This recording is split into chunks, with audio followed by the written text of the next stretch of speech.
कितनी बड़ी बात लिखी है। लिंग पुराण को उठाकर अगर आप पढ़ेंगे तो उसमें लिखा है 1.25 किलो सोने के सिंहासन पर,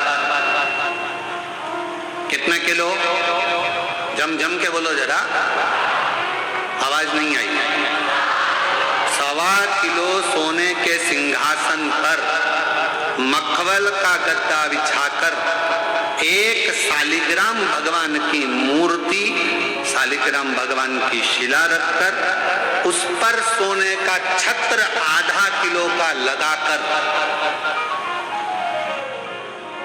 हीरों और पन्नों से शालिग्राम भगवान का श्रृंगार कर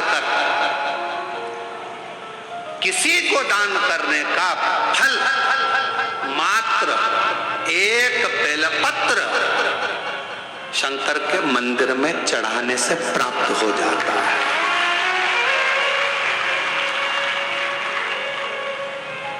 कितने किलो सोने का सिंहासन, बोलो बोलो जम के बोलो जरा। 1.25 किलो। छत्र कितने का? 0.5 किलो।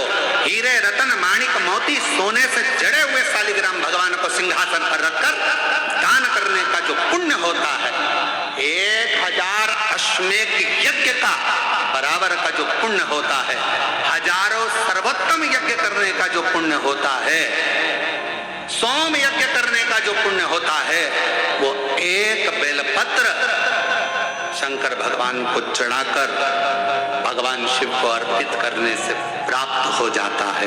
और ऐसा यज्ञ का फल मेरा विश्वास करता है, मेरे छत्तीसगढ़ वासियों के लिए, मेरे संपूर्ण देशवासियों के लिए, मेरे संपूर्ण विश्व में रहने वाले शिव भक्तों के लिए, ये मेरा दिल कहता है कि इतना बड़ा दान मेरा मन करता है कि आप सब हफ्ते में कम से कम एक दिन ऐसा आता होगा कि आप भी एक बेलपत्र शंकर को चढ़ाते होगे, तो समझ लेना कि आपने भी अश्वमेध यज्ञ, सोम यज्ञ और स्वर्ण सिंहासन, स्वर्ण छत्र का दान अपने जीवन में कर लिया।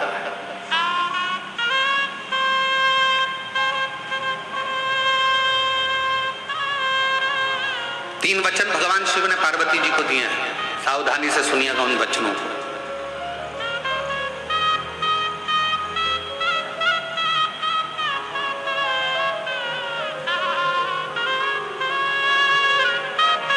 दो वचन तो काशी के हैं और एक वचन अमरनाथ की गुफा का।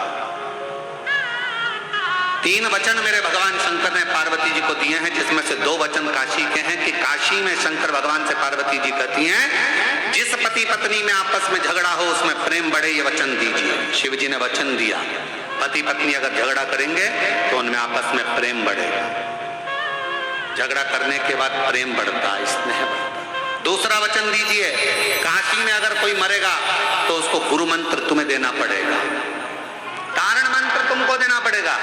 शंकर भगवान ने वचन दिया कि काशी के अंदर अगर कोई मरेगा तो उसको तारण मंत्र में दूंगा, तारक मंत्र में दूंगा। और अमरनाथ की गुफा में तीसरे नंबर का वचन भगवान शंकर ने दिया, शिव जी ने दिया, बाबा जग कल्याण के लिए एक वचन चाहिए। क्या? भूल से भी अगर कोई एक बेलपत्र का स्पर्श मात्र कर ले, स्पर्श मात्र कर ले, अगर भूल से भी अगर कोई बेलपत्र को छू ले या बेलपत्र का स्पर्श कर कर आपकी आराधना में या किसी को दान में दे दे, तो वो संसार सागर में दूसरी बार जन्म ना ले, वो आपके धाम में जाकर विराज ले। वचन दीजिए, पुनरपि जननम पुनरपि मरणम के प्रपंच से छुड़ा देता है एक बेलपत्र का पौधा।